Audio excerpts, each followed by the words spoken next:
I'd advise not using AI, especially for this kind of dialogue. So, for a little context, this is back on the subject of cell phone bans in schools, and I am in favor of banning cell phones in schools.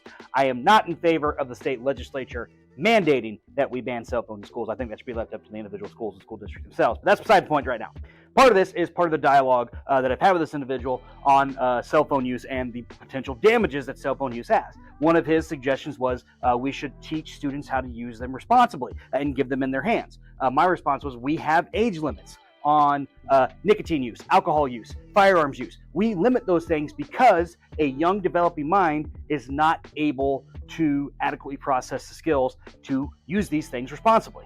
I picked up this book and I've been doing a lot of reading in it. I highly recommend it. I will say this guy is biased. He does want cell phones out of the classroom. He wants to use less technology. I am approaching it from, I know what this guy's goals are, but I'm looking at the research and methodology he's using for his research to back up his claims. Meta-analysis done on the impact of cell phone uses on education points that cell phone use affects learning at a negative 0.33%.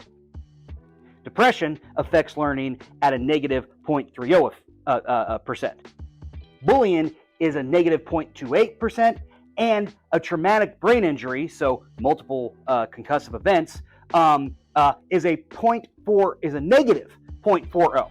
There's not a lot of daylight between those numbers on there, and this is the damage that cell phone devices are having in schools, or rather on learning. I highly suggest reading this book. I'm about halfway through it, and I'm getting a lot of good things, and I'm rethinking a lot of the ways I do stuff in my classroom from a research-backed perspective. So, anyways, there you go.